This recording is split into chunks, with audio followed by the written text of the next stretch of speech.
welcome to that spiritual, actual, factual answers to questions he asking. You find them inside you, recite you, reciting the records of cash. We laughing, we drafting the passion through vary. It's time for that comedy, dramedy, all of the fanciest, catchiest acronyms. Listeners, listen, we traveling. Conscious is always unraveling. The reading you're having is mapping you back to your natural habitat. Abracadabra, it's magicless, passing it. To top it off, the host, all the classiest. Now, what were you asking for? All of the answers, what? All the answers.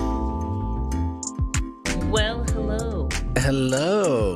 I have an idea / question. Okay. Something I've been thinking about all week. Are we okay? Are we recording? Are we good? Great. So, I was thinking It feels like a sleepy Sunday. It sure does. It's like, So, I was thinking about something, Cass, based on something you said this week. I think we were in a reading, you and I, on Zoom. And I made some joke where I was like, I said, way to commit, Cassidy. I think you had said like, yeah, I could probably be, or right now I can be there at that time. And I was like, wow, way to commit, bro. And then you were like, have you met me? And I assumed that what you meant was, look, I don't commit unless I'm not a committer. I don't commit. I don't have to commit. I commit if I want to commit. I don't commit if I don't. That's what you meant, right? yeah, pretty much, but not emotionally when it has to do with calendar stuff. That's really specifically where where I'm a little more like, well, I might, it's an issue that where I like struggle with like holding out for the better thing or something or whatever. Yeah. So I'm always like, okay, I'm going to lock that down. Okay. Ish. Because it's something that's happened in our friendship a number of times, less and less in later years, but at times in our, by the way, let me back up a second. I'm bringing this up as an entry point into a conversation about a bunch of stuff, not just a shit on our friendship and my commitment to it. Cool. Well, not as a shit on you, not as like a Cassidy indictment. Right. But let me just frame that way. But anyway, there've been times where that's happened, right? Or at least I experience it that way. And then it seems to have shifted some. And for a long time, I did the thing where it was like, yeah, that you just like, don't take it personally. It has nothing to do with me. It's just a choice he's making, or like that whole thing that in the spirituality worlds, people, or like, even just like, I don't know what the words are, like consciousness, like just like, don't make it about you, like detach, right. Don't make any demands of anyone. Just like, let it, take your hands off the wheel. And like, that's how he rolls. And like the way I was taught in Al-Anon a million years ago is they were like, look, you don't tell people how to be, but you ask to get your needs met. And if they can't meet your needs, if you have like a real need and the friend or relationship or any family member, whatever, in your life doesn't want to meet that need, then you might not be able to be friends with them or know them or whatever. So you like walk away, or you go like, okay, that person can't meet that one need, but they meet so many other needs that like, it's cool. You know what I'm saying? I do. I mean, this is exactly what we were talking about on the last podcast in reference to romantic relationships, where there was like, there's no right or wrong necessarily, but like at a point you must say, oh, you're not meeting my needs. That just means we're a bad combination. Or even bad is judgmental. We are not a combination, is a way to approach it. So it is sort of both disidentifying from it, but also deciding when it's too much or too little and saying, that's right. Like where are the lines for you as an individual? Anyway, it's like I bring it up because I'm thinking about how over time, as we grow and change, like if I think about yours and my friendship now, and again, I'm using this as an example because we both have a reference for it. I'm pretty bulletproof on this one. I feel like, meaning like, even if you're saying stuff that's critical. Careful. Yeah, bulletproof. Oh, you're back to no, really I'm not. Yeah, point being that like you're right. I accept the faultiness to or whatever the not meeting needs part of our relationship that has occurred at times. So whatever you're saying won't like hurt my feelings. Oh, okay. Okay. Yeah. Well, I'm gonna be kind because I love you. Good. But it's not even. This isn't like Cassidy has problems. I'm trying to kind of get to a point, which is that like. I'm thinking about how over time our needs change, right? We evolve as people sometimes. And then you're like, actually, I need you to be like if we're friends, you respond to the text, or I don't know, I'm making stuff up. Yeah. If we're friends, I don't know, some of my needs have changed. Like I think about in our dynamic, certain things that in the early days, I was like, just let that one go. Now I'd be like, it really hurt my feelings when you did that thing. Like, can we talk about it? And then we would like talk about it and get through it, I think. And then you find some way to for each of us to get our needs met in our respective ways, but having discussed it. Do you know what I mean? Yeah, I think so. Whereas in the past, I might have I definitely would have just blown it off, or just told myself to like not make it such a big deal. Like kind of be cool, Katie, be cool. You want to be friends with this dude. Like don't make any demands. Because if you make a demand, then you're not cool and you're not in the club and you won't be able to be friends with this person. Yeah. And so like in growing up a little more, I've been learning about like, no, you got to kind of like own what actually works and doesn't work for you. Make requests, not demands, but say like, hey, is it okay if we try for this in our friendship or relationship or whatever it is? And then give the other person the opportunity to meet you where you actually need to be met. You know what I'm talking about?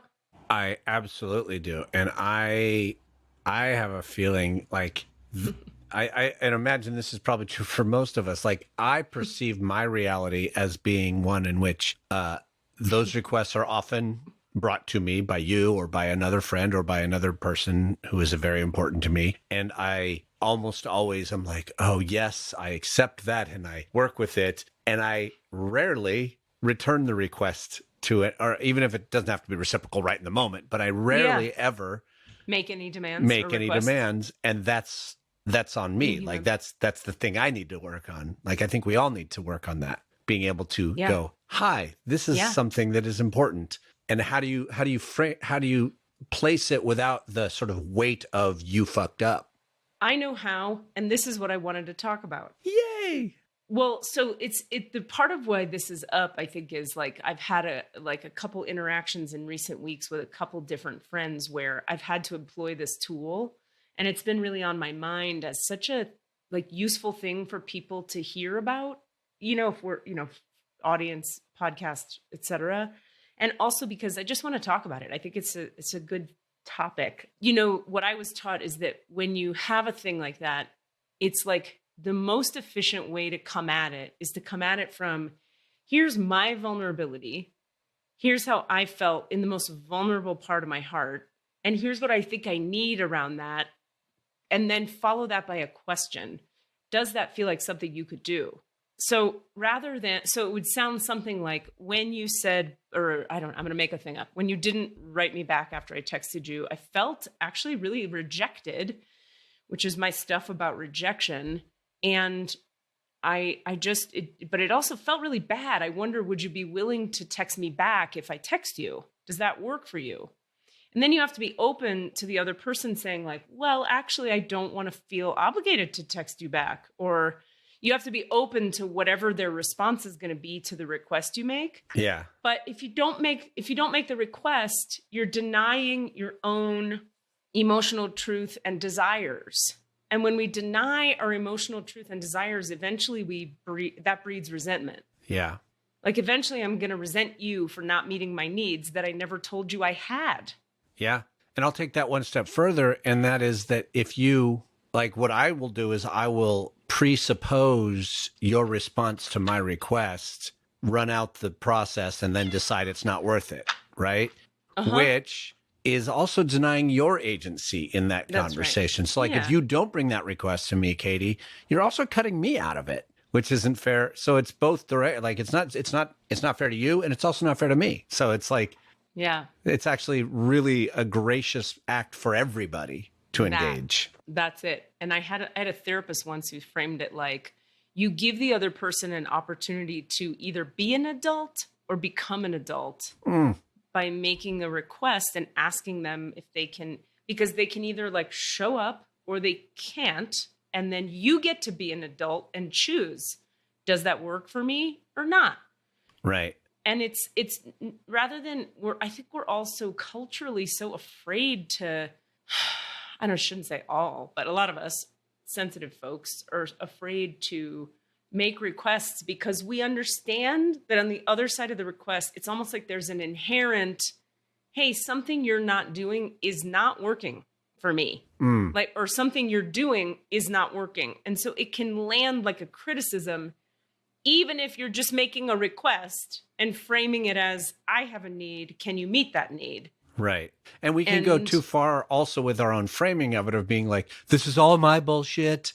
I totally like, and I know that it's my father and my this and the loss of connection. So if it's at all possible, could you just do me this favor of possibly not shitting down my neck every time I ask you for the slightest favor? Like, so it's finding that balance. 100%. Totally. And that's me speaking from my own bullshit experience. Again, what I do. Well, that is, I mean, that's your thing. That's you that's one of the things I've witnessed you do. You know, apologize yourself into 80 circles before saying the thing you're saying. Oh God. Meanwhile, the thing I do is like, I have to like I have to slow down, take a breath, and follow that little formula. That formula works really well for me. If I can go, wait a minute, what's the vulnerability under? Because my first reaction is usually, fuck you. I'm angry and I'm going to come at you about it. So instead, I'm going to go, okay, hold on. When I'm triggered, right? If I'm triggered, I'm just going to lash, and it's not pretty. So I've so don't like that and don't like receiving that I've really practiced and am not perfect at, but really try to come from the vulnerability. When you said that, I felt I really could use blank. Is that possible for you? And then that big nugget at the end of like, maybe it's not possible for them. And then you got to deal with you. Yeah. And go, okay, if Cassidy's not willing to text me back, I am 100% making up the text example. No. I'm going to point out, we have had one, it was a while ago, but I remember you saying one time we would be texting back and forth, and then I'd get distracted and go do, like life would happen, and I wouldn't close the loop. Right. And you were like, finally, you're like, it's upsetting to me when you don't at least go, gotta go, or, hey, I'm done with this conversation warmly and get the fuck out, rather than just dropping mid-conversation. Yeah. Yeah. Okay. And I've remembered that ever since. And it's actually served as a helpful lesson in other conversations. You're not the only one. Cool. So I was like, oh, actually, that's just a common basic courtesy that I should. And other people are really guilty of it. And I get frustrated now when people do that to me. You're welcome. Great. Thanks for introducing another frustration. I live to give. Well, anywho, so I guess that is a real example. But anyway, the point being, like, just being really okay with, or not even okay with, but just ready for if the other person is going to go, hey, I can't do that. And then that's a new moment in which everybody has to recalibrate and go, well, okay, well, and can I deal with that? Or sometimes you have to like take a break from the conversation, go away, give it a couple days, come back and go, I hear that you can't do that. I'm okay with it. There's so much other good stuff here. I'm not going to like freak out about this thing. Or you come back and you go, I just can't work with that. And then that's that, Well, this gets go ahead. No, you go. I'm done. I was going to say, this gets to the heart of that, the whole concept of like difficult conversations, and why some friendships, or more to the point, some like long-term partnerships just live in this sort of simmer of mediocrity or resentment for so long, because we don't want to, and I'm included very much in this, and I think it's not just romantic. I'm going to say that. Actually, no, it's in all kinds of relationships, even professional ones, where you're like, I don't want to talk about that because then, we talk about this every topic. I don't want to talk about that because then I'd have to accept the truth of it. Like, maybe this relationship isn't going to work, or, and I know the answer. It's like, I don't want to have that conversation because I actually know it's going to fail us. And I don't want to get that failing grade, because then I have to face that sadness. You have to face a bigger sadness instead of a lot of little mediocre. 100%. But of course, we know that when we face that bigger sadness, we open the door for the possibility of someone who could meet us in a way where there's no sadness. Yeah. But another reason, going back, that I'll not do it. The truth one, that happens sometimes. That happens for me mostly in dating, where I'm like, fuck, if I say that, then I know what he's going to say to that. So then we're kind of fucked here. Okay, I guess it's over. Fuck. There's that. But another thing for me is just, I have a thing in my body where sometimes I'm like, I won't be able to physically survive the response. Like, it's not that I think it's over or it's done or some bigger truth is there. It's just, if there's a reaction that's volatile or intense, I feel like I'm not going to survive it. So I'll just tiptoe around it and not bring it up, because I'm afraid I won't survive it. Do you actually mean like physically, like you might die? Well, there is a trauma response, and that triggers a feeling of terror for my life. Yes. Yeah. I'm rationally aware that if I confront Cassidy about the potato chips, I'm not going to physically die. I apologize for that, Katie. I did. We got through that one.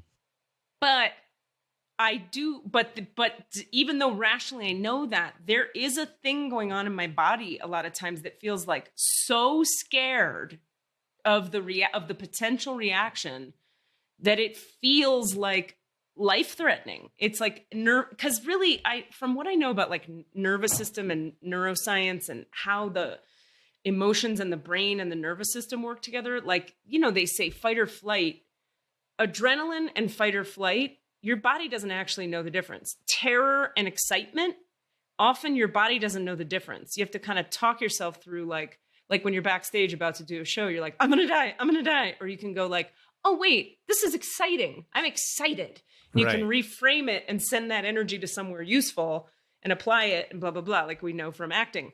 But when it comes to confrontation, there's nothing it's like, you can't be like, well, this could be fun. But for me, the reframe that often works, it's not like I'm excited to have this terrible fucking conversation. But what works for me to get through it is I'll go, I have to be honest, because as the longer I'm dishonest, the more dissatisfied I become. And now everybody's unhappy, because a dissatisfied me leads to a dissatisfied you. And you could feel that. And like you said, that simmer is there and nobody's talking. I have a harder time with the simmer, the slow death simmer, than most things. Like, I really don't like that thing. I'm more like, let's face the terribleness of the discomfort of the conflict and I hate it, but let's do it so we could get through to the freedom that's on the other side. Yeah. Whether that freedom is, okay, we're parting ways, or I got you, I love you, we got to where we needed to be. I mean, I bold statement, but I feel like I don't think it has ever been the wrong choice to face the thing. It's always, I talk about dread as a thing, as a major source of problematizing in my life. And it has never been the wrong choice when I finally push through the dread and do the thing. 100% of the time, even when something bad happened because of it, when I finally, but it it's pulled the fucking Band-Aid off, whatever. Like, it's just never the wrong choice. And as many times as I learn that lesson, I don't learn that lesson. I hear you. You have to remember it. Yeah. You have to relearn the lesson, right? So then here's a question for you. When we look at something like, well, let me back up. Remember when I started this whole conversation with the example of like, have you met me? Yeah. About committing to the schedule thing? I was assuming when you said that, you meant relationally. That, because when I think of some of the relationships, not all, like, you have plenty of high functioning relationships. I know that about you. And I've seen some of the ways, like the turnover with lady people, just because you have this unique kind of, God, this is hard. I feel like I'm... Go ahead. No, please. Keep fucking talking. Go ahead and dig your fucking self into a hole, Katie. Is anyone else sweating? Are you sweating? Oh my God. I think... Well, hold on. Let's just take a breath and be okay. Yeah. We're okay. Well, no, thank you. You know what the real truth is? That like I think you and I actually have had quite similar like relational patterns, just in a different framework. Like your framework has been, I'm in a non-monogamous marriage that sometimes is romantic and sometimes isn't. That's good. You're doing a great job of describing it. Kill me. And then that's maybe the best description anyone has ever given. Just a non-romantic marriage that is sometimes romantic and sometimes isn't.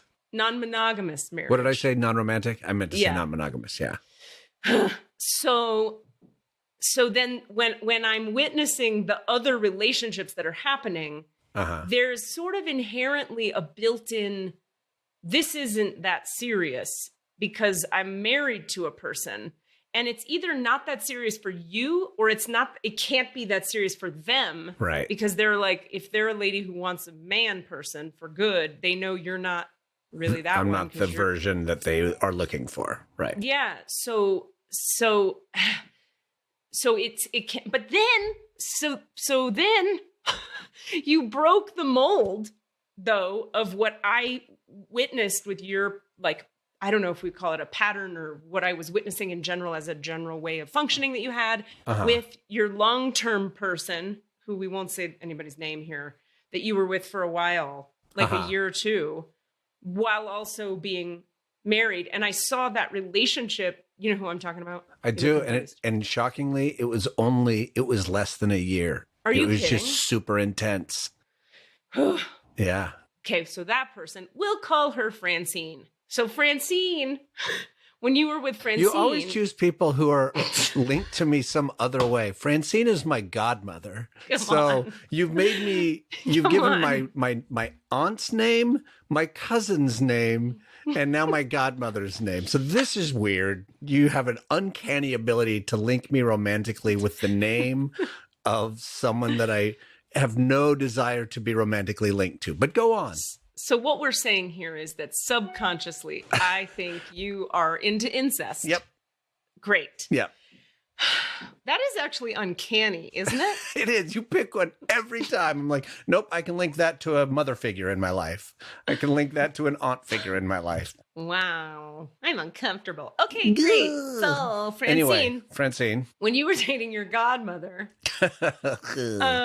and that was like serious and you were really in it, I was like, okay, well, he's doing like real, like stay in it, stay in the hard stuff, have the hard conversations, don't leave. I want to be here. Maybe I'm in love. Maybe she's in love thing, which I would call very committed.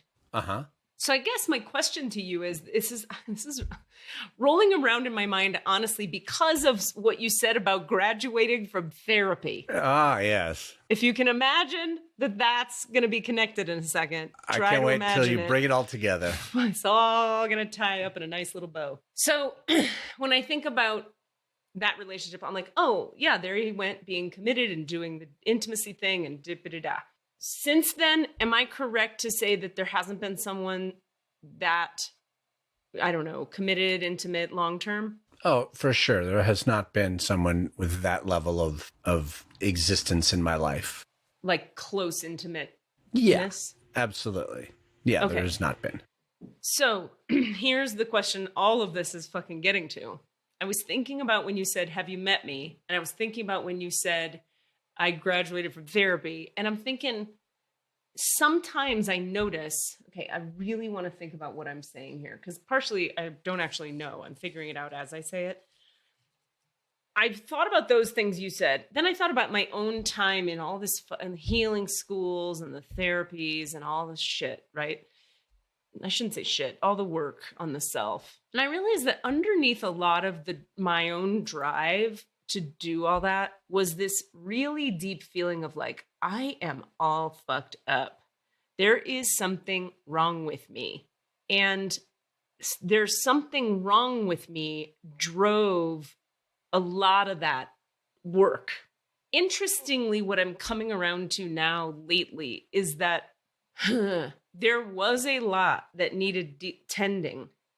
And I continue to need support, and I'm a human being. But there was like real trauma that needed tending to, and like real like confusion points and like stuck places in my heart and anger and rage and real stuff. But I've come to this place of feeling like peaceful with myself and like at ease in my body and okay with my own limitations more so than ever. And I feel in my body when I drop in and just be with me, I'm the same person I was when I started all of that work. And the main difference is I don't think anything's wrong with me now. In other words, there are things that I need to work on and get better at and, not be so this and not be so that and work on my relational dynamics, etc. But I don't have that deep pit of the stomach. I guess I might want to call it shame of like the wrongness, this inherent something is dreadfully wrong. And so when I've been thinking about that lately, I've really been sitting with this the last week or so and going, well, if there's nothing wrong, what the fuck do I do now? What am I doing? And it's very integrated with some new things I've been building for the Healing Center and some new sort of offerings I want to put out into the world, all of which come from, it's almost like this. Here, I'm going to finish this thought and then I swear I'm going to tie it back to you in just a second. This is like long-winded, I realize, but I'm getting there. Thank you for your patience. I'd like to request that you hear me out. Is that going to work for you? I'm already composing my response so I've tuned you out. I'm just writing inside my brain. No, that is not happening. It's very rare that doesn't happen, but it is not happening. Okay. Even the need to go into the Akashic records was coming from feeling so uncomfortable in California. I didn't know this because I hadn't lived anywhere but California in a long time. But having moved here, I realized like the vibration of this area is so good for me that I'm like, I could go to the records or not. Maybe I'll do some spiritual stuff or not. There doesn't feel this like need to get this light thing happening and get lighter and higher because I'm not uncomfortable just sitting here. Okay. So if that's the case, then therapy is just to like continue to untangle whatever needs untangling for my relationships to work better. I don't know. What I'm getting at is if I had felt like this, which I'm imagining, this is a full projection now. I'm imagining that you, Cassidy, have always felt to a certain degree, sort of like this, because you were decently parented and you weren't carrying the kind of trauma I was carrying and maybe didn't have as much or any shame about your essence being flawed and dark. I had like real internalized shame and toxicity to like really work through, So if I were you and I'm 25 when Katie Rubin was 25 or 23 and started doing all this work, and I don't have any internalized shame or any like raging trauma to clear, what would motivate me to do like deep therapeutic work? And the answer is what? Nothing? Right. I'm asking actually. Yeah, I can respond, but I just wanted you to get all your thought out. And okay, the last little piece of it is it's a question. Do you ever feel like the pattern of, let me put it like this. Like, is there any, fuck my life. I wonder if I didn't have that shame and I were you in your relationship and in the relationships you've had without that shame I'm talking about and feeling like I'm wrong, would I ever have needed to unpack what isn't working there or what that pattern might be or what might be under that pattern? In other words, does that make sense? I think so. Yeah, I can respond. I have many things to say to what you've put out there, and it's great. Okay. It's fodder. I'm going to go back to the 25-year-old me, 26, 27, 28-year-old me with minor bumps and scrapes of problems. But yeah, feeling pretty well parented. I've always been a little sort of like, smugly grateful for what I've had and like, yeah, I'm good.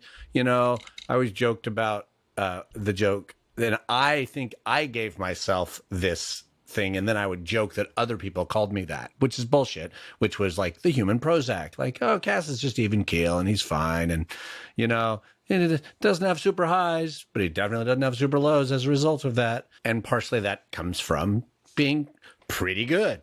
And I went for a really, really, really long time being pretty good because of that. So period to that for a sec. Now go back to like even last week, what we talked about is, and we've talked about it multiple times, that like so many like people who gain, you know, some spiritual reality or spiritual path, or, you know, people who are especially like yourself or who are even like gifted with some form of real connection to the divine that it helps others, blah, blah, blah, blah, that is almost always, not always maybe, but pretty much almost always a result of some form of trauma. So it's the cracks that let the light in. You are cracked. Right. And as a result, you reach for something greater. Yeah. And in a sense, that becomes the gift of the trauma.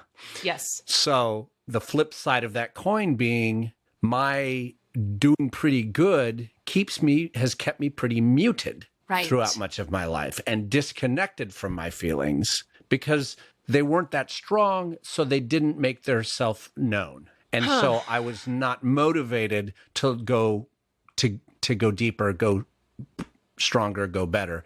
And that has affected my relationships throughout my life. Absolutely.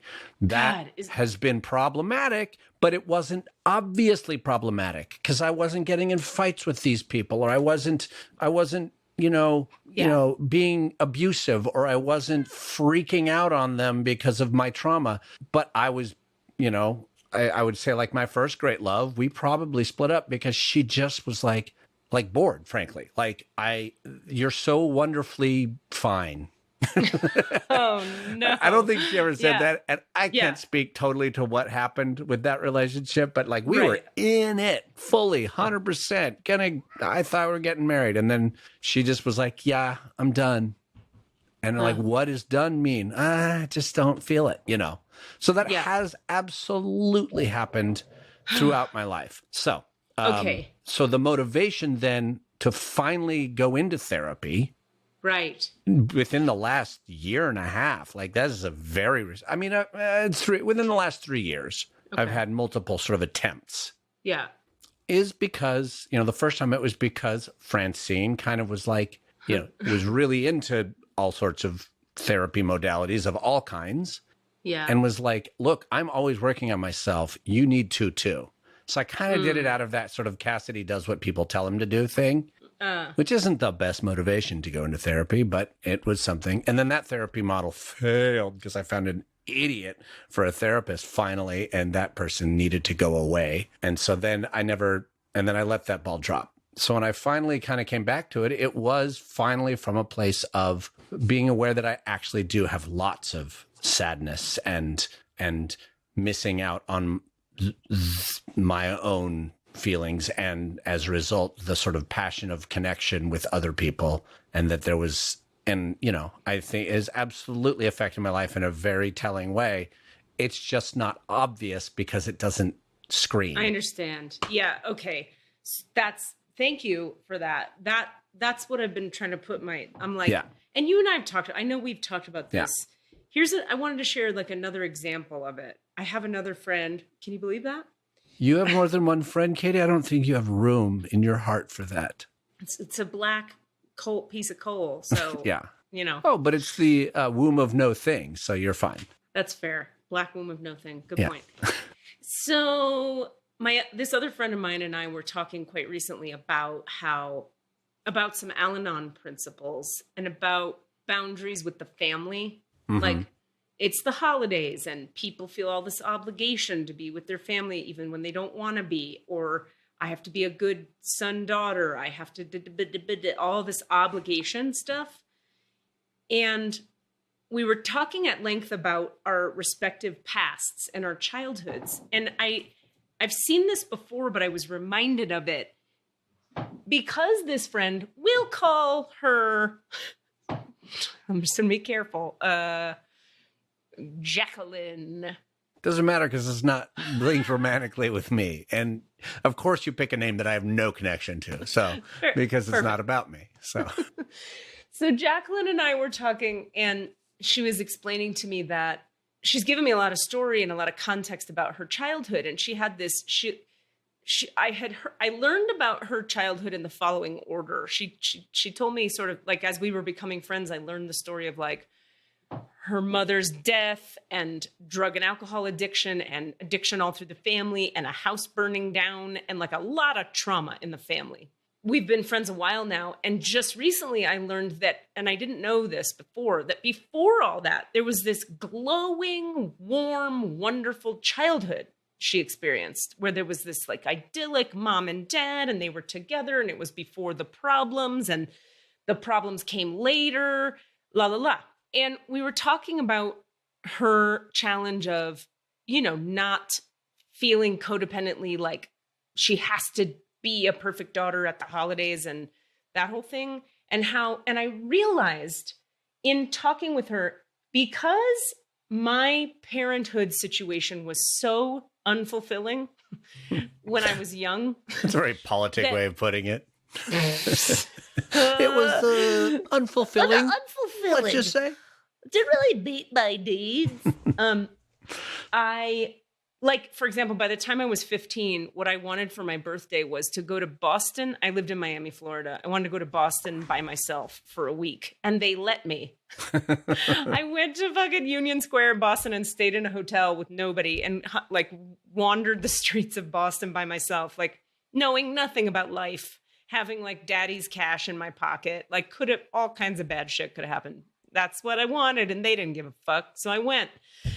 It's not that they didn't give a fuck, but they kind of didn't give a fuck. So then by the time I'm like getting sober at 23 and I'm starting to realize, fuck, under this addiction stuff is codependent Al-Anon stuff. I start going to Al-Anon. I realize that I need to like separate from one of these people almost entirely, my mother. And I needed to really limit my time with the other side of the family, my dad's side, because I found it difficult to be around. And I learned about those boundaries of like, I'm not actually obligated to do anything. When people treat you badly, you're not obligated to hang out with them. What a revelation. But it is a revelation that is quite difficult to internalize through yourselves when it's your parents you're talking about. That's like very difficult for any human, not just me, all the humans. But because it was bad enough and I was sensitive enough and I was sober and whatever the reasons are, I did that at like 24 and cut this over here and this. I see you once every 3 years and I see you for 2 days max and I got it. And then all this time, I'm 100 now. So from 24 to 100, I've been, watching my friends who had a lot of support and love and nurturance in their childhood really struggle to set boundaries with their parents, even as adults, because they're still remembering the glowing, idyllic, like whether it's actual or projected memory of their childhood and trying to like regain that or pretend it's still there or I don't know, breathe into that when the majority of their experience with their parents is like really uncomfortable and unpleasant and not supportive and at least needs a conversation or 10. Right. So this friend of mine and I were talking about this just the other day, and we say this thing as people who go through trauma and become healer people, like, I'm grateful for the trauma because it taught me the things and now I teach them to other people. But like, it's not always easy to feel that. That's not always like sincerely how I have felt. No. But more and more I'm like, oh, actually, that is actually true. Oh. That is very, very true. Like the tools I have. And now even like with my dad, I've come kind of full circle to where it was like a lot of boundaries for a lot of years. And now I'm like, I love that guy. He's kind of a mess, but I love him. And we like hang out and then I leave after 2 days because that's all I can do. And he's fine with that and I'm fine with that. And there's a lot of love and then it's very closed. And then he can't do the emotions. And then I leave and go do the emotions with you or with friends who can do it, But it's very cozy and comfortable and nice. And everybody kind of knows like everybody's limitations. And I guess what I'm saying is I don't resent him anymore for what he can't be. Right. I'm just like, yeah, he can't be that. And I actually don't resent him. Well, that returns to the beginning of our whole conversation, which is, you've decided what can and can't be and what you're willing to accept. That's right. That's right. But I guess it's like, and you aren't with your mom. You made it with your mother. It was like, oh, that's not enough, or I can't accept that, so I don't have a relationship with her, right? no, but I'm good with it. That's yeah. But you have no relationship with your mom because you made those decisions Correct. based on Like, this yeah. this equation. Like, I have peace in my life because I don't have a relationship with her. Yeah. Like if I had a relationship with her, it would be consistent trauma and drama repeated over and over and over. And so it's just, I don't have that drama anymore. It's pretty great. But you also have a relationship with your dad, but you don't have trauma and drama because you aren't expecting, requiring, needing certain things which he will never provide.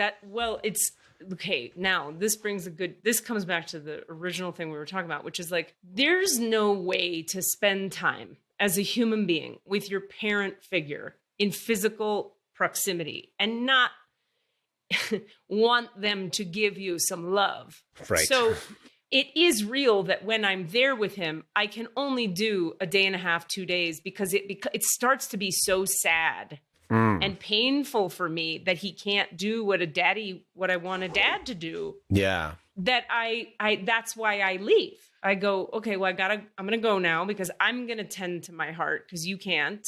And I'm going to go connect with my friends. And I'm not, but the difference is not being resentful of him for not being able to. It's like, it's his problem that he can't do that. And I love him anyway.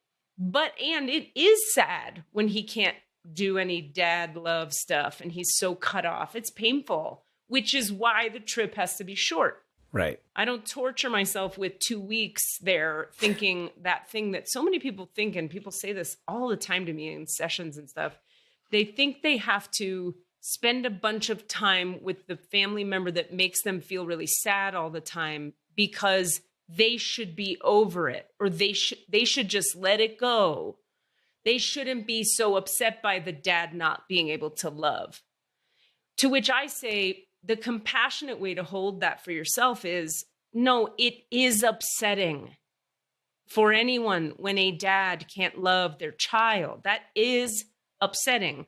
So don't hang out at the hardware store looking for milk. They don't sell milk at the heart. Dad's love can't nourish you. Your dad is a hardware store, which is an awesome store that it is really great to visit, but you can't get milk. Yeah. They sell nails and hammers and, very wood useful chips. things. Yeah. Lawnmowers. Yeah. In my dad's store, there's a lot of like iPhones and like tech support and new laptops. So your dad's an Apple store. My dad's an Apple store. That's right. You know what? They also don't sell at the Apple store? Milk. Yeah. They don't Which sell is it the there. ultimate metaphor for nurturance. So that's a good metaphor, Katie. Good writer. Katie. Simile? Metaphor. Metaphor. Yeah.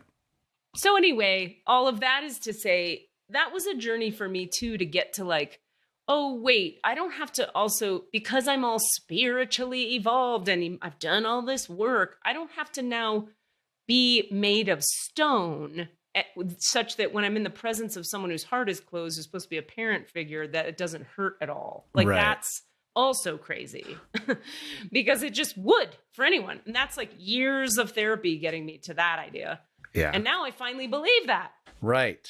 And I can give that to my clients and be the compassionate space for them where I say, like, it's okay to feel sad. And you also don't have to go to the place where they poke your heart with hot sticks over and over. But so you're both okay with it, but you are also aware of the places in which it's not okay, like, or that it still hurts. I have two things that I want to share. Yeah. One is our mutual friend just posted on Facebook recently that thing about, hey, head, stop telling the heart that whatever is true is not true. And so, like, yes, you know that it is okay that your dad can't give you milk. Also, the heart is right, too. That's right. The heart hurts when daddy doesn't give me milk. Yes. So head and heart work together to address what the heart is feeling. Can I make a tiny adjustment to that? Please do. Because I just realized as you were saying that, I think I would frame it like this. the head helps me know that him doing that isn't about me. Right. So that's true, but it doesn't mean that your heart doesn't hurt.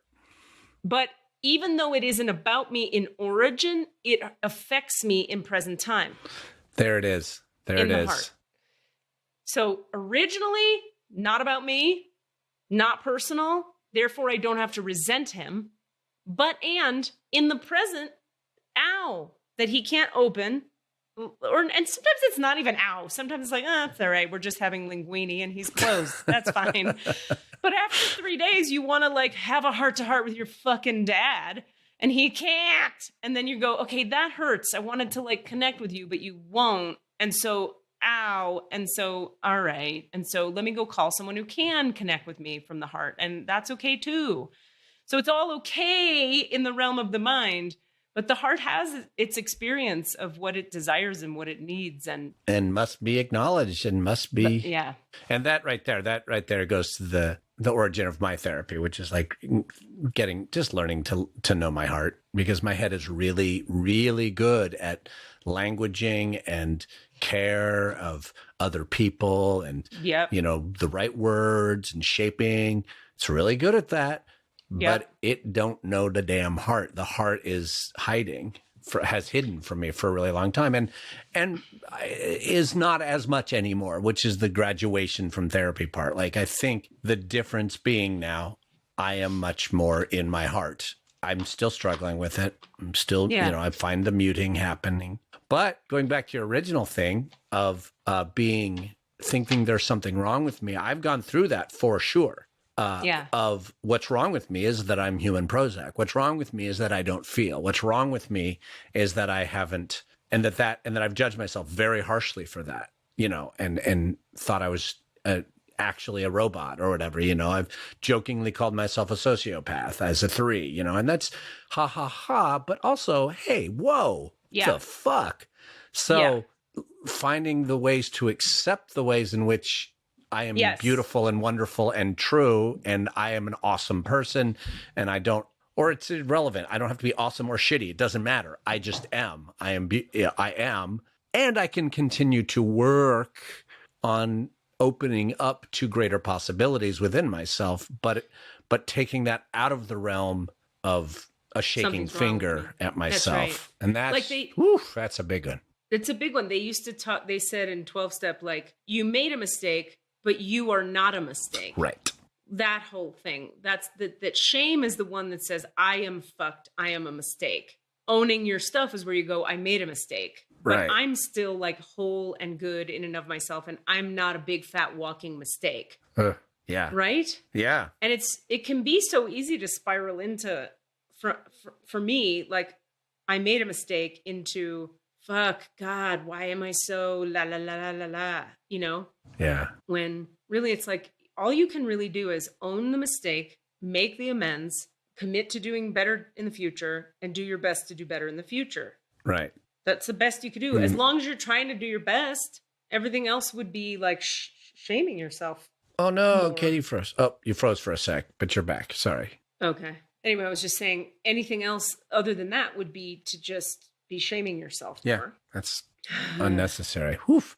And so for you, I have a question now based on all that. Oh my God. It is a lot of work to articulate these things, isn't it? Yeah. When you have the acknowledgement that you're like, yeah, I'm still working on, I don't know, whatever you just said, being in the heart more, whatever you might be working on. Is your idea that you're just going to work on that in your life, in the relationships where it comes up? In other words, I'm trying to still get my head around why you left therapy, because to me, I'm like, well, that's where you do that. So I don't know. I have a feeling I'll return to therapy at something, but the sort of active application of it, I don't know. I don't have an answer to that question. That's a good point. I mean, that's a question that I have been struggling with, because I have felt a little slippage back into complacency a little bit. Not having the demands of therapy placed upon me, that weekly I examine things actively. Right. And I have, kind of definitely fallen off my meditation practice. So like the complacency is there. Right. So yeah, I don't know. I don't, it, I've always, I thought like when we decided to do it this way that I was like, yeah, see you in 9 months. You know what I mean? Like I see. as I slip back to a place of like, okay, I'm there again. I need help pulling myself sort of back into the present moment. That being said, what I'm learning is that what I did gain and continue to hold on to from my time in therapy is I feel a lot less shame Yeah. about who I am and where I am. I feel a lot less anxiety for the future because I stay in the present. You got that in therapy? I Staying in the did. present? I feel like I Wow. did. I very much did. That's cool. Part of that was getting in touch with my feelings. If I can actually be in my heart, you can only be here now. You can't be in the past. You can't be in the future because those are irrelevant. Those are your head. Your head, the past and the future are your head. Like your heart is now. Yep. So my brain isn't spinning hardly ever, occasionally, really rarely, but I don't get caught in brain loops, which is shocking. Like that's huge. Yeah, that I've heard you talk about brain loops forever. Yeah, That's cool. It's been a torture for my life. Yeah. Wow, So that's so big. So as of right now, I feel pretty good. I mean, the thing that I'm struggling with lately and has been about the what now of life. The what now? Okay, great. What now? Because we're on this sort of COVID pause, the theater is all shut down. The thing I thought I was doing for the last 20 years of my life, the thing that I thought I'd continue doing doesn't exist. Yeah. And so what am I going to do with my life? Yeah. But the difference being that is very much a head place without panic. It is a place that I go to and go, there's a lot of, But what I'm missing is So the good part is that I'm missing oh God, what? But the bad part is that I'm also missing the striving, the reach, the something to the work urge. toward. Yeah. The go get that, the passion to go reach out and grab something. The being in the present is a little too zen right now. It's a little but I'm good. So why worry? Yeah. Yeah. I really get that. I hear that loud and clear. It's a different form of Prozac. Like before the Prozac was the muted emotions. Now it's the muted panic. Like I don't have panic anymore. So I'm just like. Wah, wah. Yeah, no, I know. I relate to that a lot. I really relate to that a lot of I had a healer say to me a while ago, you were looking for peace and you found it, didn't you? And I was like, holy fuck.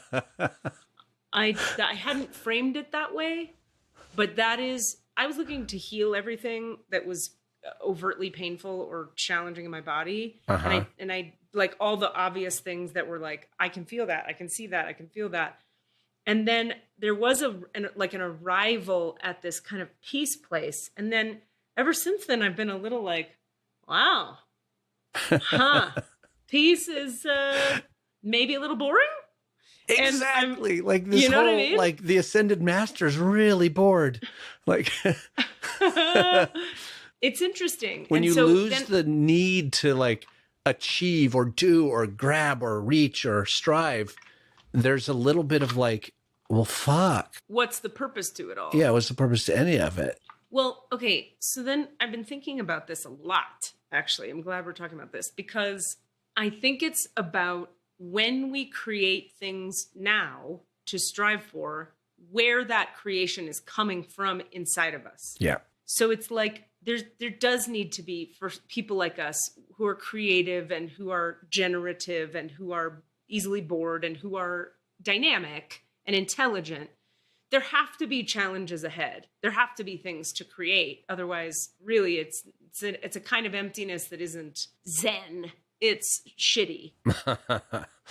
So I think it's I've been thinking about I have this whole new shape that my business is asking me to take now, which is really interesting and a little intimidating. And so it's going to require me to do stuff to make it happen, which is I'm trying to get to a thing again. But I got to tell you, it feels like I'm doing it because it's the next indicated action that is required of me for more of what I want my life to be, not because I think once I have it, I'm going to fill in the blank. In In other words, it's not a void filler or a distraction. It's a growth implementation. So let me think if I can explain this more groundedly. For me, with acting, like the shift from acting to directing, or maybe the shift from acting to maybe nothing. Maybe I won't even direct. We'll see. Right now, it's like we have these plans and I'm going to direct some stuff. We'll see. But the shift out of acting was a shift for me from I need this excitement, adrenaline, terror, adulation, clapping from people thing to feel alive. And having gone like a couple years without it now, I've really been sitting with, well, what is aliveness? Is aliveness necessarily a constant adrenaline rush? And then I was talking to my therapist about it, and she was like, okay, now that's a great question, because she was like, here's how I frame that from a therapeutic realm and the Jungian perspective and whatever her ideas are about life. She's like, when you're crying with me in a session and facing some deep grief, you are very alive. When you're walking your dog and telling me how nature is like, you're like communing with nature in your new home and the snow is gorgeous and you can hear the birds and there's this deep peace, you're very alive. When you're building your business to like contribute to other people and you have to do the emails and show up to the thing, you're very alive. When you're attracted to someone and it's sexy and you're excited and you go for it, you're alive. When you have to communicate to that person something uncomfortable that you don't want to communicate because you're worried how they'll react, you're alive. And it was sort of like, I've been thinking a lot about like, I've been looking on a certain level for aliveness from this artificial, amped up version of life because of how much deadness I had in the day-to-day. There was no aliveness in my day-to-day. There was depression and heaviness and, I don't know, the weight of my own trauma, the weight of whatever needed to heal. So the amped up thing in theater, I am backstage, here we go, stand-up comedy, that whole thing, the adrenaline of it would like yank me out of that sort of low grade existential, what's the point? But now I've been exploring like redefining aliveness because for me, the adrenaline thing was really killing me. It like didn't work anymore. It just made me anxious and unhappy. And then the crash from it is so exhausting. I don't want to deal with it. So I've been like, okay, what the fuck is aliveness?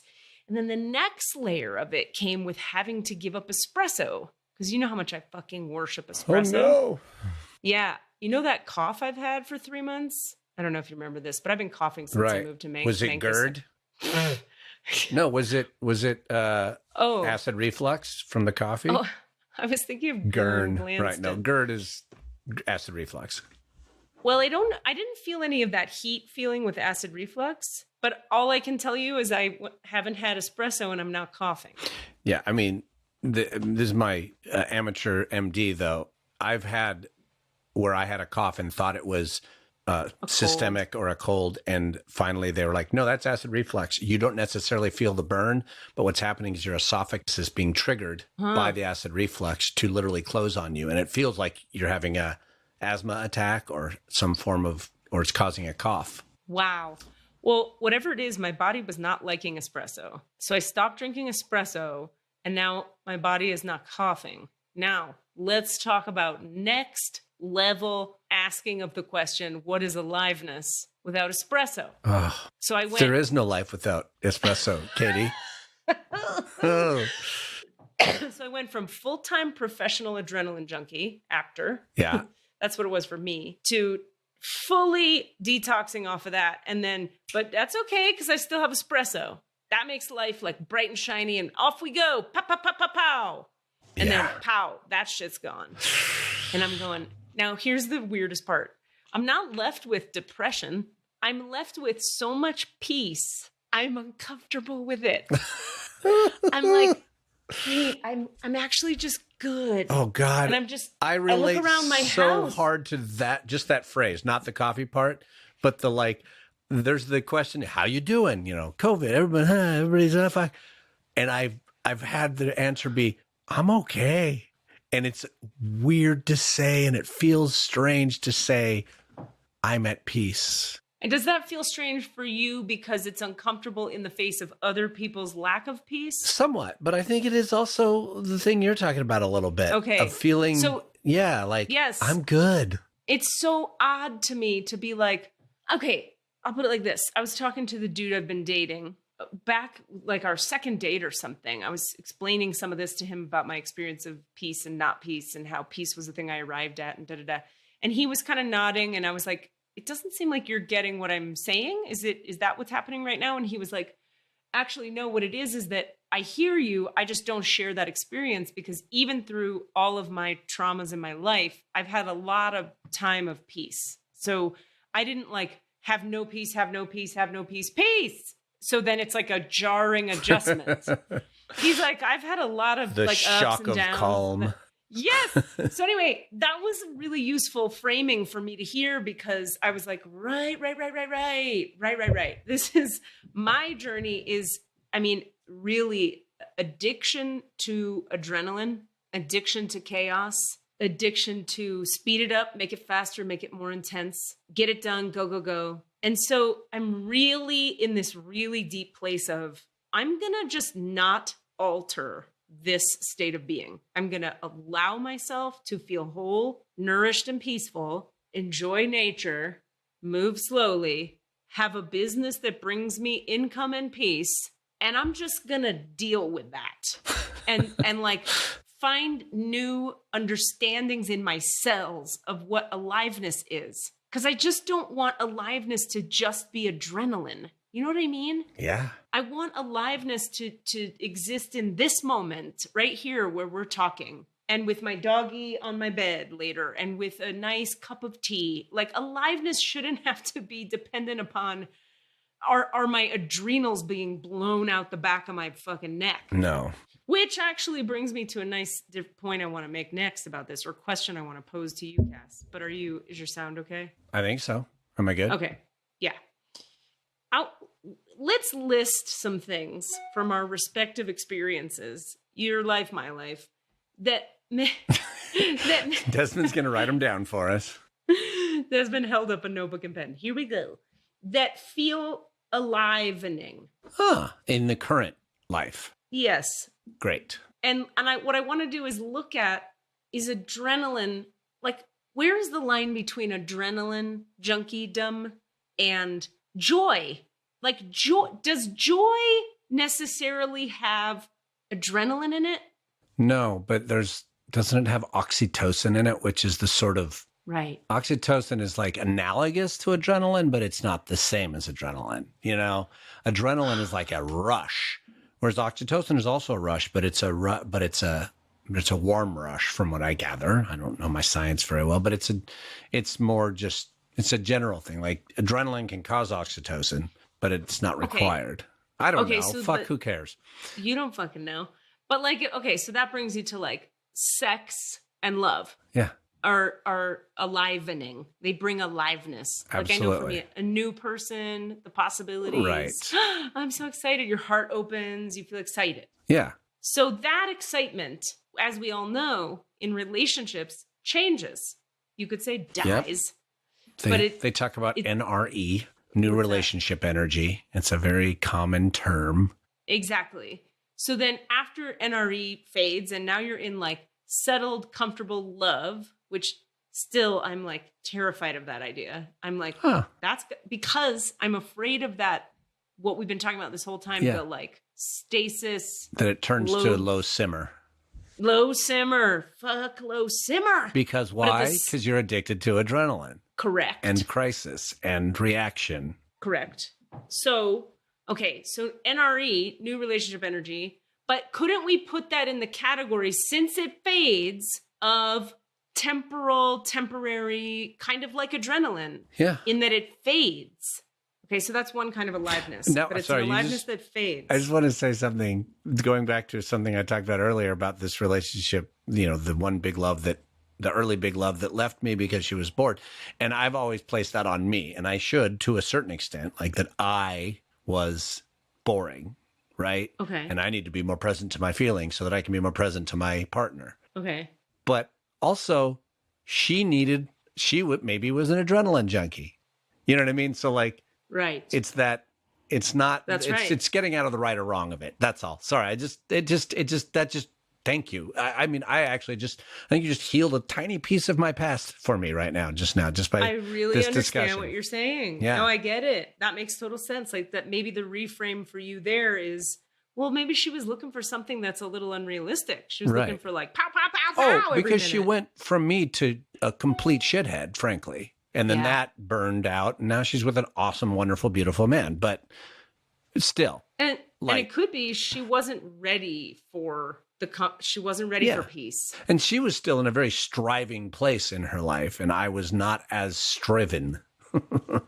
And she felt disappointed by that. Anyway, back to the present moment, which is now. No, but this is good. This is a perfect example of what I want to. I'm glad we're going there because Yeah. I'm looking to unpack these notions of what aliveness is. And so we don't know, right? For that girl, we don't know if she left for more aliveness or if she left for more adrenaline. Right. And there's no point in me analyzing her life right now, but taking But my... it's a good thing to look at. Yeah. It's a perfect example of what was that. Yeah. Okay, let's list some other things in life that make us feel alive. And then I want to see, are they part of the whole... Yeah. You go, because I'm talking. Cooking and eating is, I love. It's a joy. And sometimes I rush through it. Often I rush through it. I just throw something on a plate and just scarf it, and that's fine. And that's good. I like that. But boy, do I love it when I go to a place that is more connected to the act. And that's not adrenaline at all. That's actually more of a meditation. I like to wash dishes. Huh, that's nice. It feels good. That's nice. I'm Someone, that way about laundry, Ooh. not dishes. Don't like dishes, love laundry. don't love laundry. Huh. We should get married. We probably should, Katie, frankly.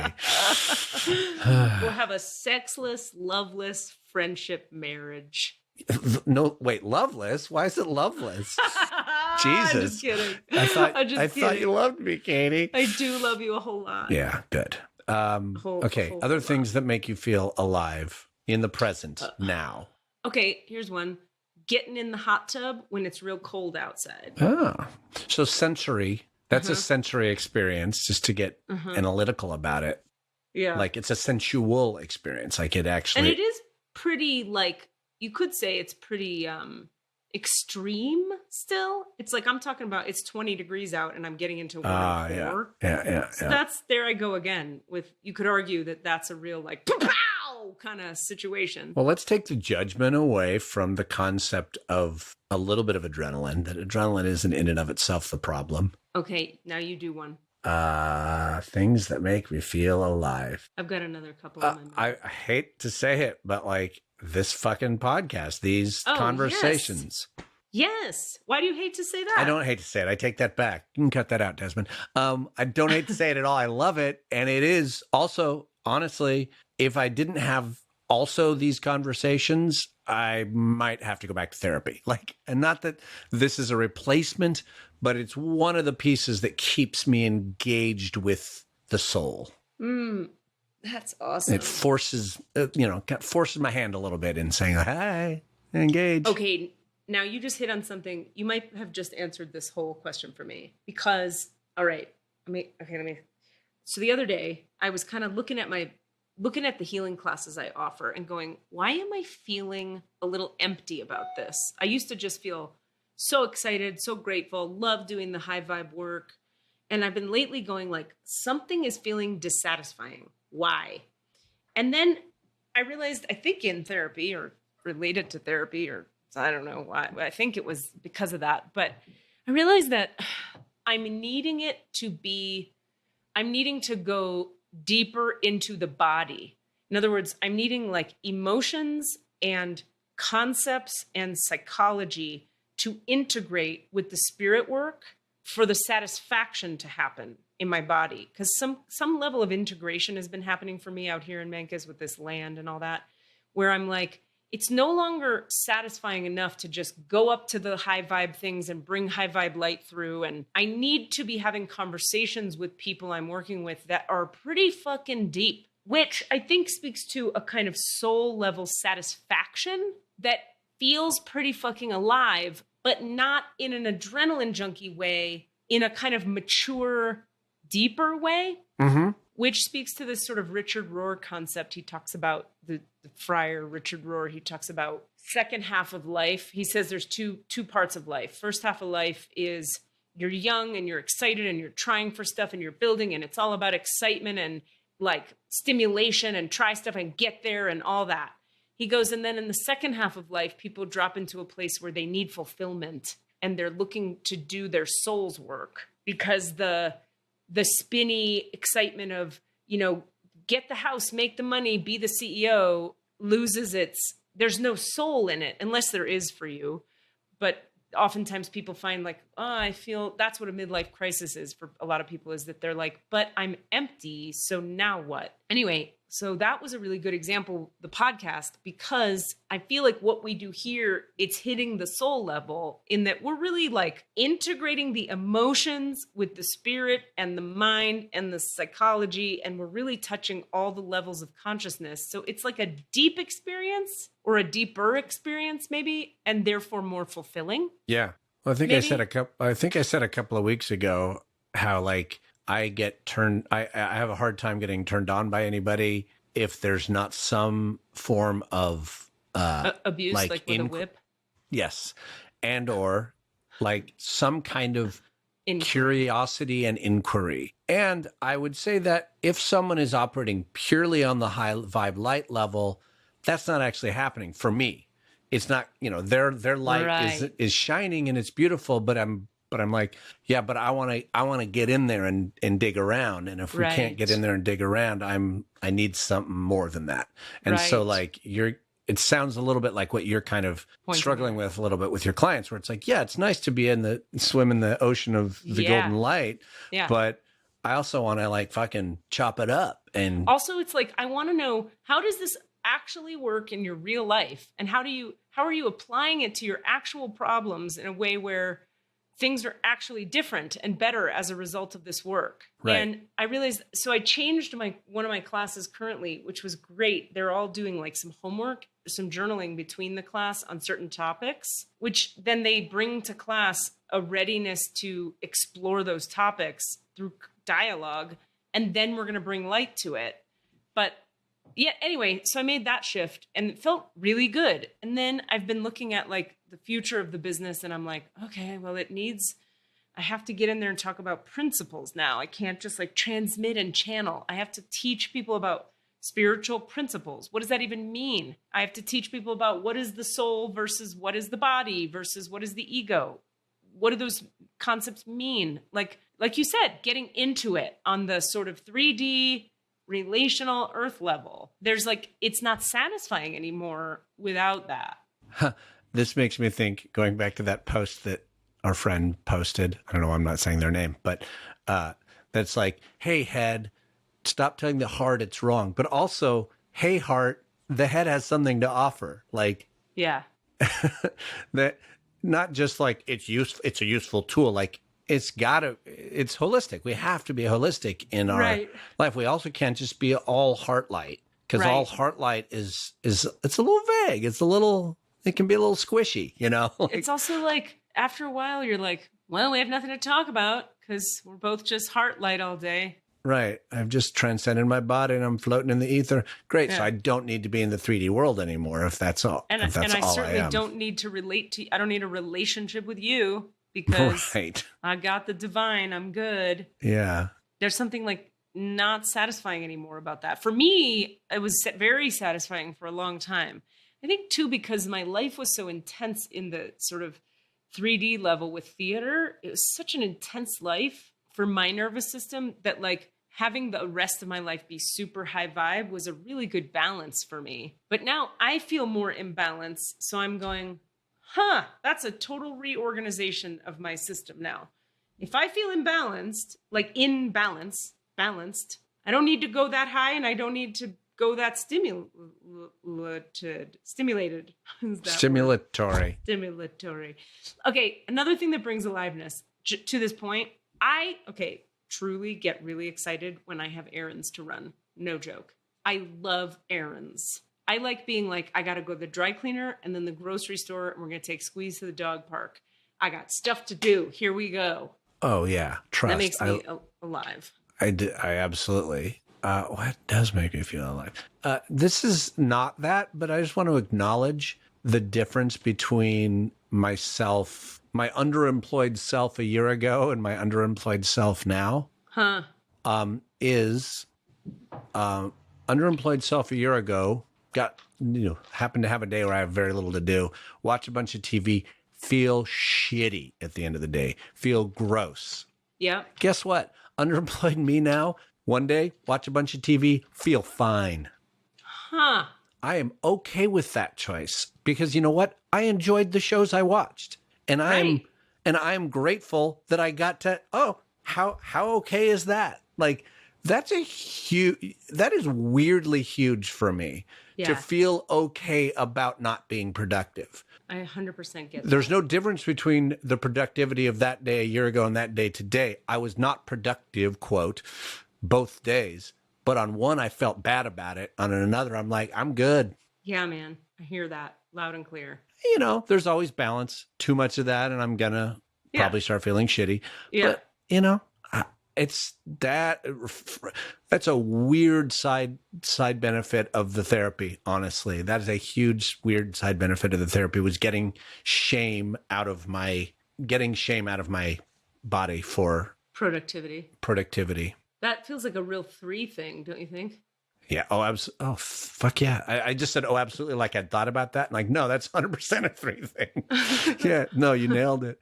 I wanted to share, this is again, slightly side, but this is something I was thinking about earlier. I wanted to share, just made me laugh about parents and like how you were like talking about what you were talking about with your dad. And mine was in therapy when I finally found a thing to blame my parents for. Was you son actually, of a bitch. I know that everyone in the podcast universe can go, fuck you. Yeah. Fuck you. Yeah. But it was still. actually, I was so excited. Like, and it was about shame. It was about shame and productivity. It was, I have been playing what I think of as a ton of video games, not hardly at all, because I've never been a video game person. So playing any feels like a ton. Right. But also I carry a lot of shame around it. Like, I'm playing a video game. I'm wasting time. Yeah. Yeah. And when I finally like got to that in therapy, where I was like, why do you feel shame about this thing? Are you also doing other things and helping to save the world and doing other things? Then why do you feel shame about a little fucking video gaming? And I was like, oh, my mom.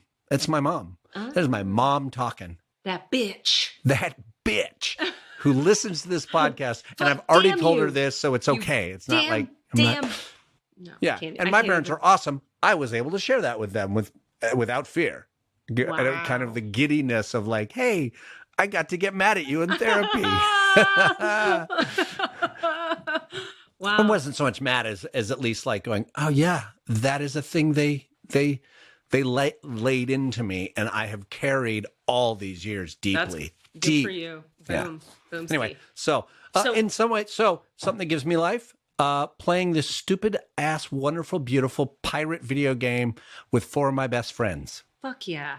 Like, I just teared up saying that. Oh, I love you. I love you. Yeah. Like, you know why I think, though, the tears? Because it's about the community and the connection with the people, yeah. Which was the next thing on my list. I was going to say, what makes me feel alive is like, I'm going to Christmas caroling at my new buddy Sarah's house, who you met on the podcast. We're going to stare at the Bethlehem star in the sky. Because, this, we'll talk about stars. Yeah, I'm excited. I'm going to watch it tomorrow night. I'm going to go see it tomorrow night. Yes. On the solstice is its most powerful conjunction. It's the Saturn, Jupiter meeting up at the first time, and the planets, and it's going to be a big star. And the only first time since like 1260 AD or some shit. Yeah. Anyway, but when I was thinking about why am I excited to go there, I'm like, because all these people will be there, and we're going to connect.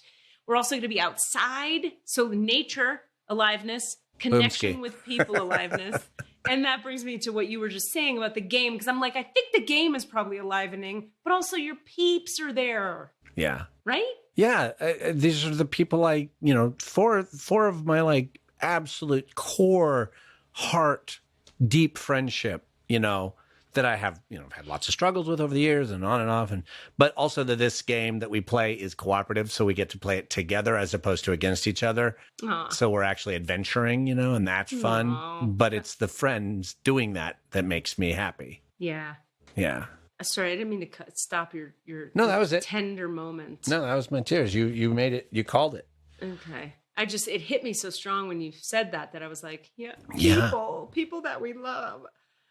I'm just looking at the time. I don't think we're opening the records today because Nah. we don't need to. Because guess what? We're in our head hearts today. Boom. We don't need to all be all the way in the heart light. We can be in the head hearts. Do not have to go to the goddamn light all the goddamn time. Desmond's feeling it. He just made a heart On his emoji on his head. What if after living here for a couple months, Cassidy, I become like a farmer or something? I would love that. Are you kidding me? I have all these little weird other side fantasies that have never emerged in my life prior to this last year. But my mobile home fantasy is part of that. It's just like, what if I lived in a small town in Mancus? No, wait, that's Katie's story. But how I attach myself to other people's story.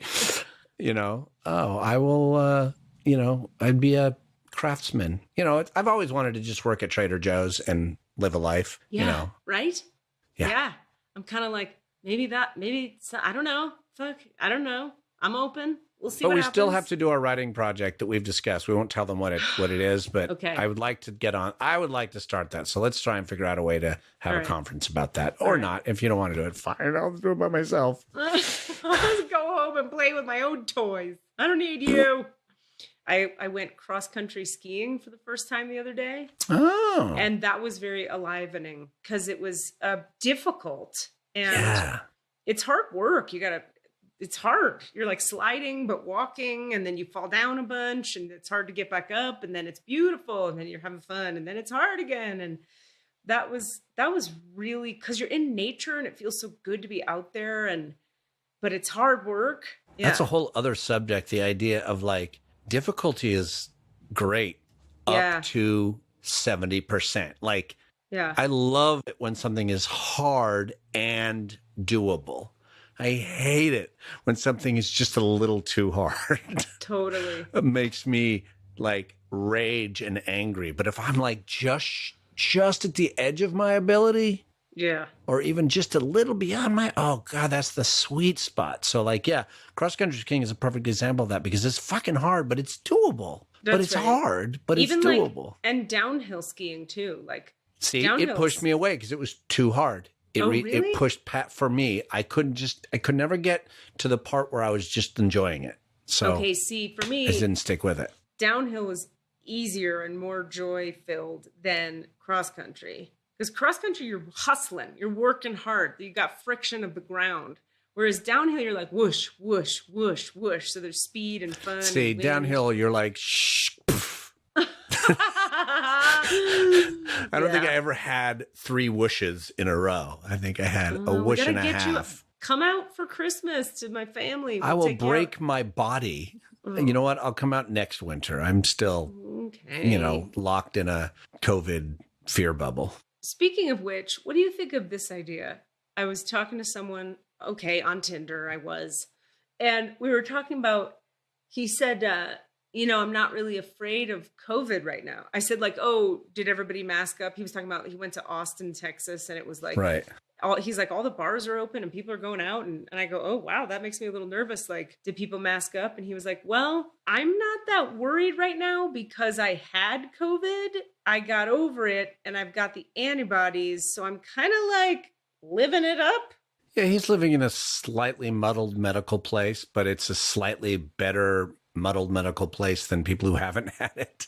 That's my understanding. It's they're like, yeah, kinda. It's a little better. Yeah, well, because we don't actually know, right? That if you have the antibodies, can you catch it again? We don't know. Yeah, we don't know. Or can you? And they're also worried, saying this is a whole other subject. We probably don't want to fall down this rabbit hole, but they're also saying if you get the vaccine, you still might be able to pass the thing. So you won't get it necessarily, or you won't get the symptoms. The vaccine will stop people from getting sick from COVID, but it doesn't mean they won't be a COVID carrier and pass it on to other unvaccinated people. So passing it on, okay. It's still a germ It's a germ? or whatever. It's still a virus that you will have and pass on to, and will. So and if you breathe on someone else, they could get it. Okay. The way it passes, we now know, let me just be clear. I'm asking a question. It's not a thing where you touch a doorknob that someone else touched. That's like 2%. That's like a very low, but it is still a kind of a thing, but not to the level that anywhere near. Yeah. At the beginning. Okay. So it's about spit. Mm-hmm. Spit in breath. Yeah. What if you never spit in my breath, but we make out and you have it? No, that's spit. In my breath?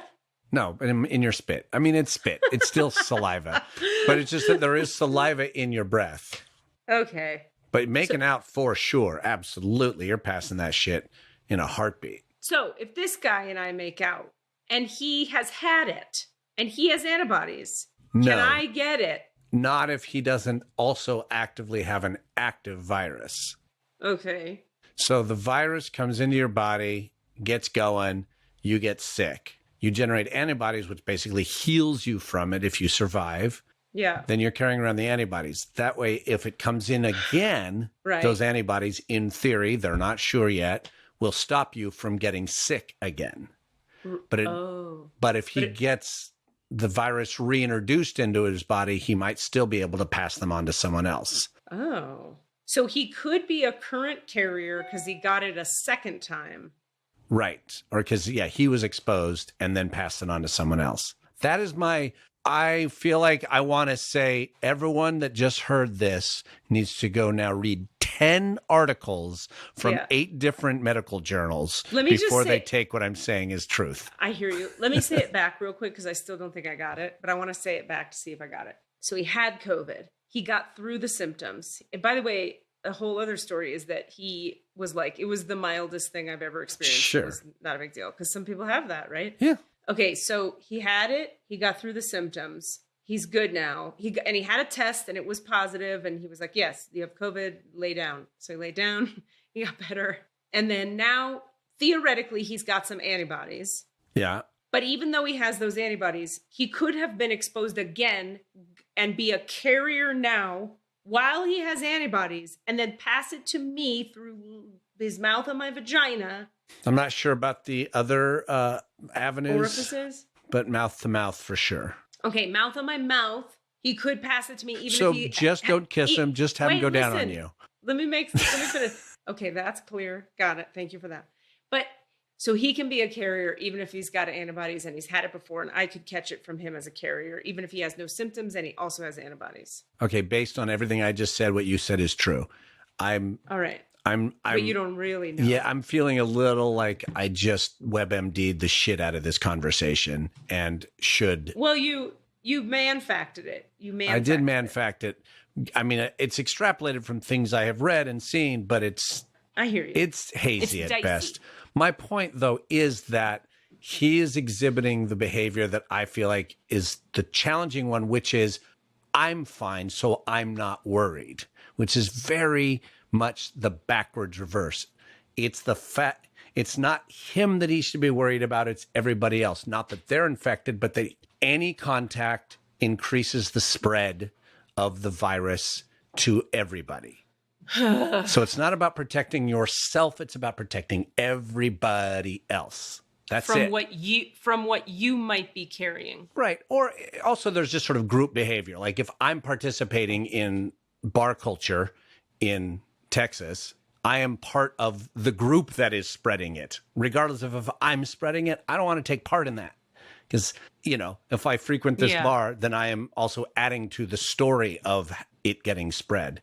Even if I didn't specifically spread it, I am part of the group that spread it.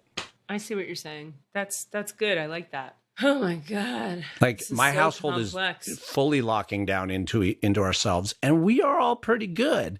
So like in theory, we could go do other things, but we don't want to activate that behavior in the world. We want to stay. I see. We're trying to like model and live in the world in which people aren't doing that.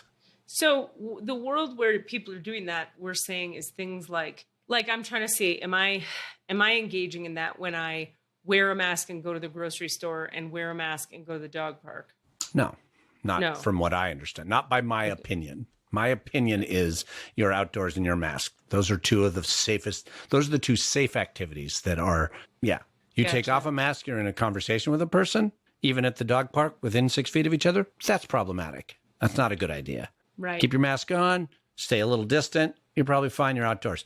Be indoors, even masked, for more than 5-10 minutes, talking to the same person in the same airspace for any more than several minutes. Not a great idea. Huh. Because masks are not at all perfect. They are partial. Okay. Again, man-facting the shit out of it. But these are definitely things I have read. Like there's sort of there's a spectrum, and you choose where you are on that spectrum. But definitely unmasked close contact of any sort, regardless of whether there's a mouth on a vagina or not, is a terrible idea. With people you haven't in some way, formed some sort of exclusivity of breath exchange with. You live alone, so, you going on a date isn't as big of a thing. You going on 100 dates with a bunch of people who also live with a bunch of people, that's not as a good idea. Oh, boy. I heard these numbers, on NPR the other day saying that 2 people an hour are dying. 2 people an hour in the United States. It's not a thing.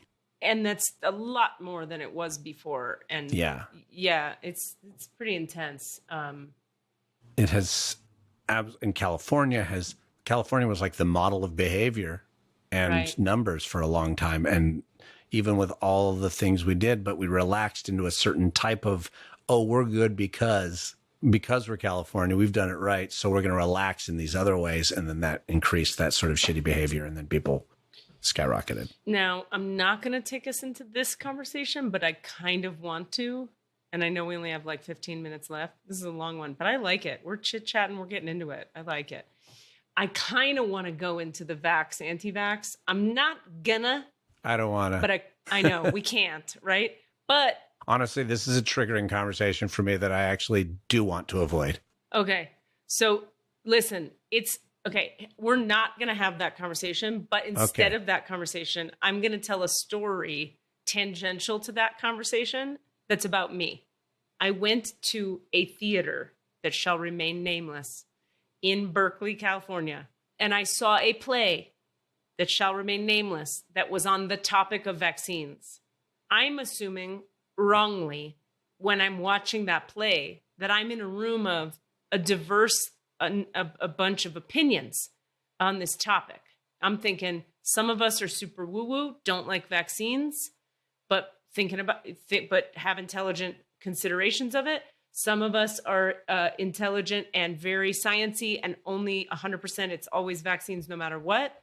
And we're going to have a nice heated talk about this after this show. So the show ends. The show is clearly on the side of take the fucking vaccine. And then it's pretty much on that side. There was a talkback after where the audience gets to talk to the cast and the director. That's what a talkback is for non-theater folk. And the entire room lit up into a hate rant against anti-vaxxers.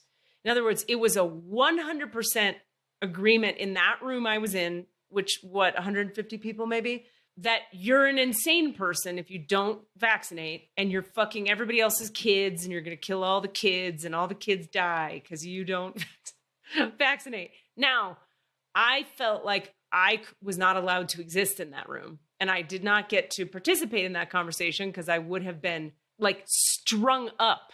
And what I found interesting about that was that I thought Berkeley was the kind of liberal where woo-woo people are also. And I mean, it kind of is in a way, but this night what was represented was a very cerebral Berkeley, the university, science, mental energy. Yeah, that checks out with this theater company's audience, I would say. There you have it.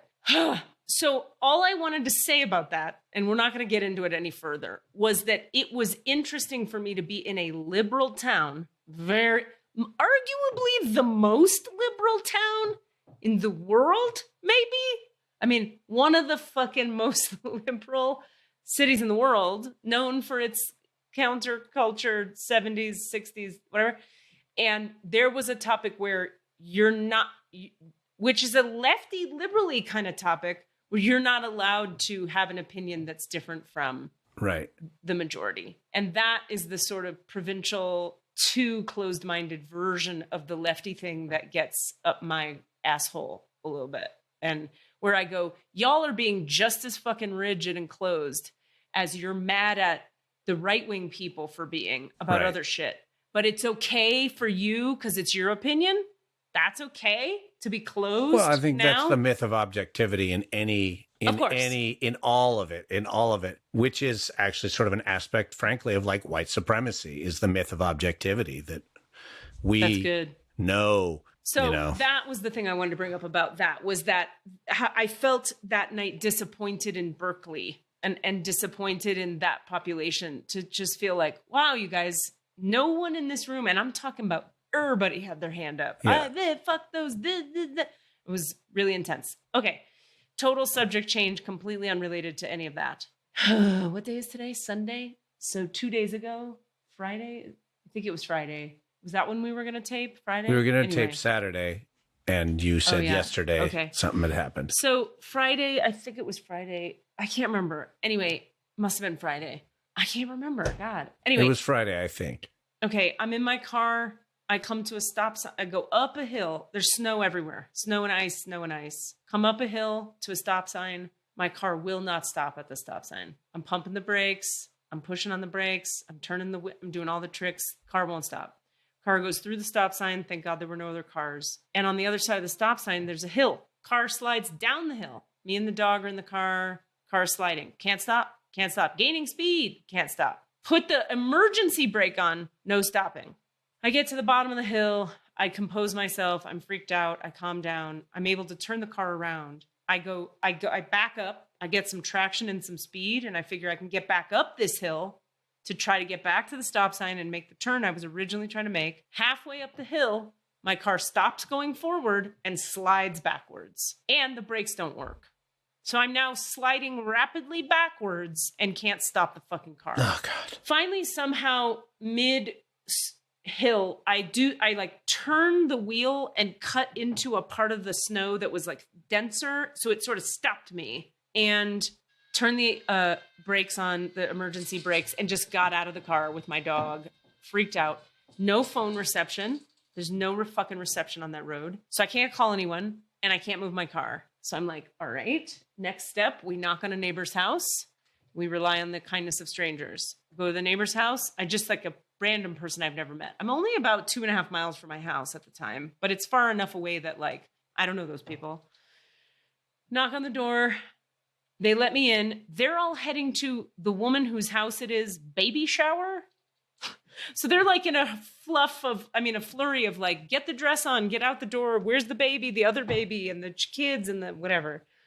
I'm trying not to cry at this stranger's house because I'm so like terrified from the incident. I make a few phone calls. I call the towing company. Towing company comes, the local towing company here in Mangus. I shouldn't shit on them on the radio, but I'm fucking gonna. As I'm waiting for the towing company, they hang up, they go, we're coming. In through the front door of this random house I'm in comes the guy who delivers my FedEx packages to my house every day. It's a small town, so one guy does the mail delivery, and it's this guy, Dave, who I've like become buddies with. Dave comes walking in the door. I go, don't I know you?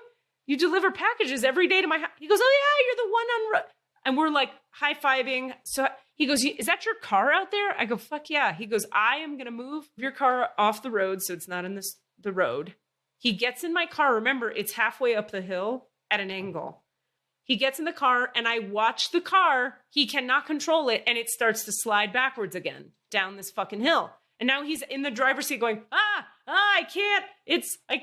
And I'm like, I told you, I know. He lands at the bottom of the hill, manages to pull the car off to the side of the road, and comes running back and drives my ass home like a gentleman, wonderful superhero who I fucking adore now. Takes me home. We have a good talk. I get it here. I relax at home. For some reason, I'm sobbing. So just stress crying, like the tension and the fear just comes out in tears.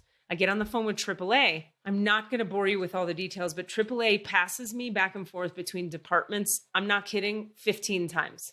Ugh. You have to call the California office. No, you have to call the Colorado office. No, you have to pay your old dues. No, you already paid, but we don't have your new address. No, you have to put the address in California. No, now you have to call Colorado with the address. Now, it happens so many times that I'm legitimately like that kind of crying. Because I'm so like, I like can't believe it's a really simple thing. Just like, could you please call a tow company, go get the car? Like I've actually used AAA many times in my life and had wonderful experiences. In fact, I've never had a bad experience until that day. The final woman I speak to, I'm like, I'm sorry, I'm going to have to cry through this whole conversation, but I've been passed around 15 times. I can't stop crying. My car is far away. I'm sorry. I'm really sorry. Anyway, finally she gets me to the right person. They call AAA. AAA calls me. AAA says, or the towing company calls me and says, it's going to be like 3 hours, but we're going to get your car. Don't worry. Long story long. A tow company in Cortez came out, got the car, brought it back. Happy ending. I forgot to tell the part of the story where before Dave showed up at the house, when I'm at this lady's house, the towing company shows up. The Mankis towing company shows up. Guy gets out of his car, towing guy, looks at the situation and goes, oh yeah, I can't help you. And turns around and walks away. And I go, I'm sorry, wait, what? Aren't you the towing company? He goes, yeah, but I can't do anything with that. And I go, why? He goes, you're at the bottom of an icy hill. What am I going to drag you up an icy hill? How am I going to do that? I go, you're telling me that at your towing company, you don't know how to solve this towing problem? Isn't that kind of your whole fucking thing? In a winter town? Isn't that your fucking thing you do?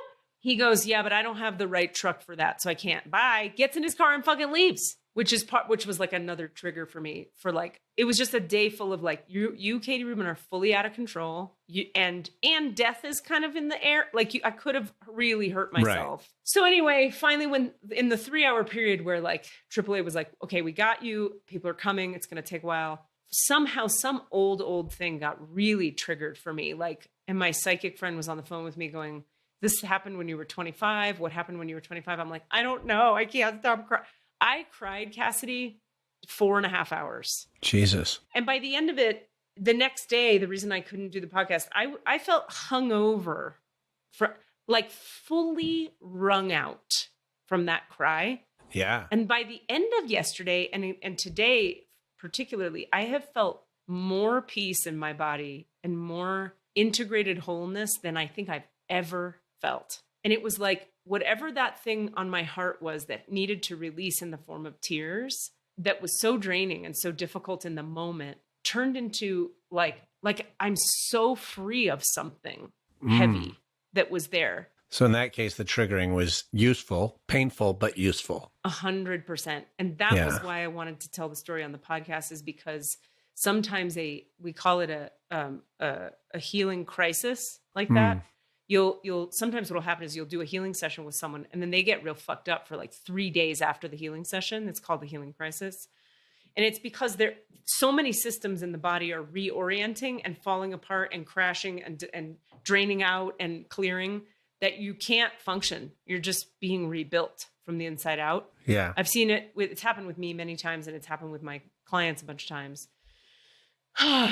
Wow. But in this case, it was so worth it, but very painful, but super worth it. So that's for anybody listening who might be going through any healing crises. Sometimes it's going to suck for like a day and a half, but then you're going to have this like huge nugget of ick from the past gone from your heart permanently. And how does it get better than that? Well, that's the function of adrenaline that is, in a sense, useful. Like rather than seeking it out, like skydiving or coffee or all the things that cycle that up as just a general usage process. Rather than that, you experienced a thing where it was like adrenaline was there to do its job, which is to protect you in the moment, to heighten your awareness, all the things you need to do, make you move fast so you can protect yourself, to keep you safe from the tiger. And then in this case, it did its secondary job, which was to spin up the whole system to be able to sort of unearth this fucking problematic place in you. And we can call it adrenaline, we can call it the light, whatever it is, but Well, it that's was like something trauma. your system was like- activated. Trauma activates old trauma. Right. And so I was traumatized by something, and it kicked into something even older that was a similar form of fear or something that was just living as a stuck nugget of energy there on my heart. And then it just fucking drained out all goddamn day. And then Drain the pus. Drain the pus, bro. The next day, it was just like, well, by the end of the next day, I was like, wow, that is better. I feel great. But in like that peaceful way that we've been talking about all day, that isn't very like, I'm on top of the world. It's more like, I feel really good. I know. It's so weird to just say that thing of like, how you feeling? Good. I feel good. I feel good. So weird. Not like, okay, I'm good, but like, I'm good. I'm good. I drained the pus. I did the work. I am starving and have to eat right Fuck now. out of here. Do your work, drain the pus, be good. Drain the pus, do your work, be good. What are you asking for? All of the answers? Say what? All of the answers? Yeah, all the answers. Hey guys, thanks for listening. We'd love to hear from you. Please email us with your questions so that we have questions to answer in the Akashic Records. Our email address is allanswerspod@gmail.com. That's allanswerspod@gmail.com.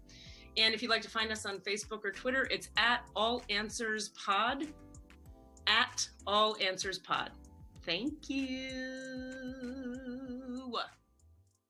Say it again. Do your work, drain the the pus, be good. That was a Sounds Awesome production.